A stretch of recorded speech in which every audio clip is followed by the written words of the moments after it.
Welcome to MMA Fancast. My name's Luke, and today I'm joined by a guest of the show, Elijah Davis. Elijah, welcome to the show. Hey, what's going on, yo? It's nice to have you back on the show. It was just announced, I think today or yesterday, for 247 Fighting Championships that you have a match coming Yes, up. sir. Yeah, December 17th, Brawl in the Berg 15 from Monroeville Convention Center. It's going to be incredible. So, what's it like officially having an opponent scheduled match and the poster up on Facebook? It's actually official. Like I said, man, it's like Christmas, and just, perfect fitting time, being a week before Christmas. So, I'll be able to eat away right after that. I'll be able to stuff on some, 20 pounds back. So I'm excited for that. Well, it sounds like you have big plans and big goals for what Christmas eating will do for you. So, yes, Yeah. it is pretty cool to have a December 17th, the week before Christmas. I know everybody's going to get the reward for all the dieting and stuff they have to do at Christmas, which is great. You're rocking a beautiful Mat Factory shirt. So if anybody's looking for a hoodie for Christmas, look how beautiful the Mat Factory hoodie is you're wearing. Talk a little bit about how your training's going at the Mat Factory. We've had a lot of Mat Factory, you and a lot of other Mat Factory people on the show. And it's really an incredible training center. So how have things been going there? It's been going great, man. The Mat Factory is just, it's a blessing, man. And, Mat Factory's been doing a lot of work with different teams, different gyms. There's a lot of different guys, that bring in a lot of different techniques from jujitsu, a little bit of MMA techniques. A few months ago, Dalton Ross was in the room just trading off some of the stuff that he's learned over time with those, American top team guys and Bellator and everything. And, it's just I feel spoiled and I try to take in as much as I can, but it's like, a lot spills out. It's like sometimes you get overwhelmed with as much knowledge comes in the room. And that's the definition of a good problem to have, where the Mat Factory and some of the cross training you do, plus of course you mentioned Dalton, he's highly ranked now at Bellator, got to start with the coaches in the Mat Factory.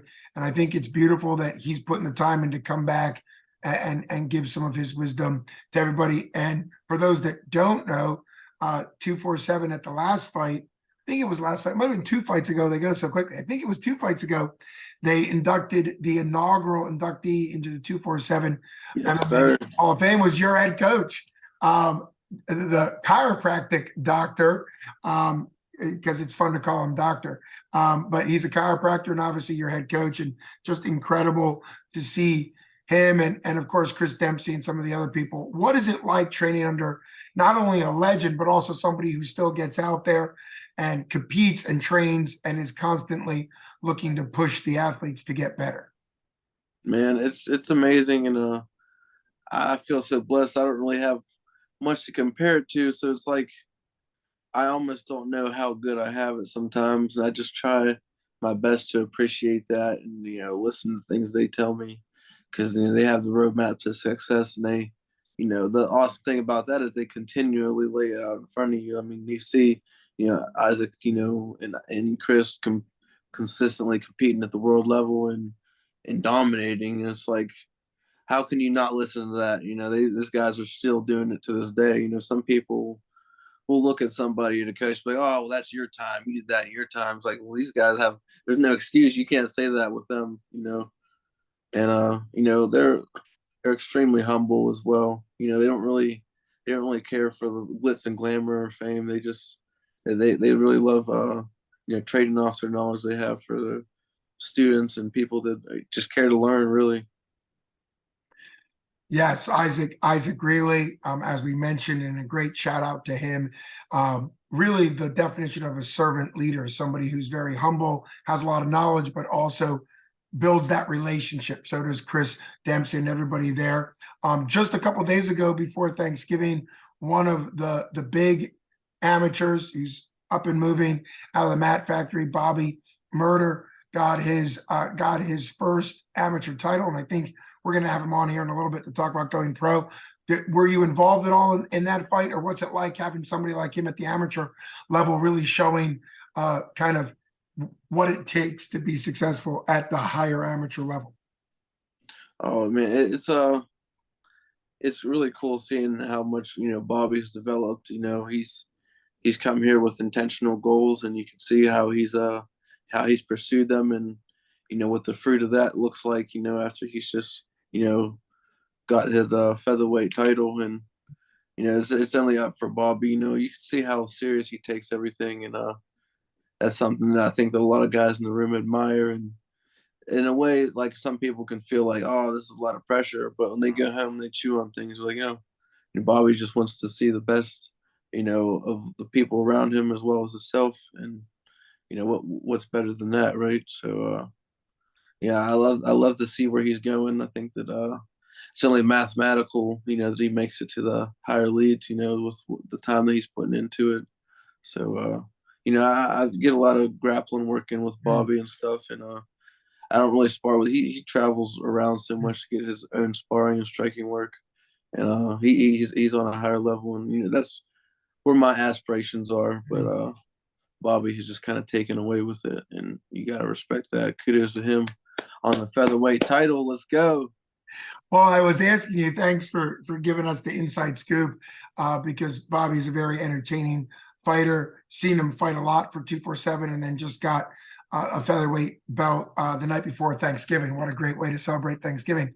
But I Right. wanted to ask him specifically about you because he's at 145, you're at 135. So I figured you guys got some time in. Sounds like you do a lot of grappling. Going into this fight, where are you looking to kind of take it, and where do you think are some strengths for you? You're now one and one. You got your debut win. You dropped a decision, but you can learn a lot from decisions. A decision doesn't mean there was no finish. You went to the whole scorecards. So what's it like now having doubled your fight experience from 1 to 2, even though that second fight was a loss?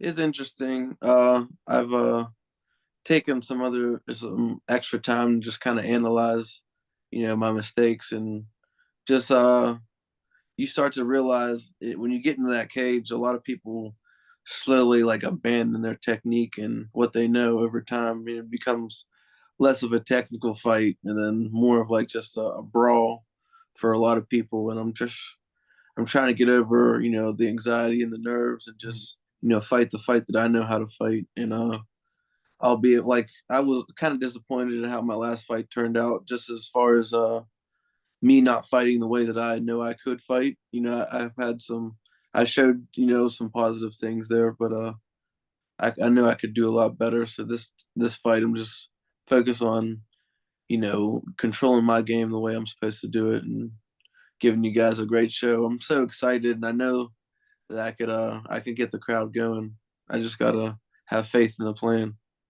Well, that's a great mindset to have, and the crowd tends to get behind the Mat Factory fighters quite a bit. They always have a lot of fans coming out. Speaking of fans coming out, this is my time to encourage everybody to get tickets from Elijah, from your favorite fighter. It helps them. And if you don't know what fighter to support, you can always contact your favorite gym. You can always contact the Mat Factory, and Isaac Greeley will tell you who's selling tickets, which there you go. So, and if somebody is out there and they're buying tickets, let's say online, and they don't know any fighters and they're just coming to watch 247, still pick a random fighter. They'll appreciate it, and it'll give you an opportunity to root for somebody. Um, for you, you're about a month out. What are you still looking to kind of hone and work on? I like the attitude you have as far as trying to work through the nerves and being a little bit more uh, game plan focus. So what are you still working to get in the next month? Just keeping my cardio sharp, keeping my striking tight and technical, and just the simple things, keeping my hands placed where they're supposed to be, and throughout, like controlling, my mental throughout my endurance, and I feel like those are really the key things for me right now. And if I could do that, I could trump anyone in the cage. So you guys will see for yourselves. live pay-per-view at 247fighting.com or in person, of course. Very important at the Monroeville Convention Center. That can fit a lot of people. 247 has had some great turnouts, and I think December 17th, it can be an early Christmas gift. Anybody who loves MMA would love to go to see it live the week before Christmas. Thanks so much, Elijah, for coming on. Oh I yeah. always love having you on, and I love having everybody from the Mat Factory and just how prepared everybody is. So congratulations on getting the matchup. And I know 247 for their end of the year show, last show in 2022 is going to be big.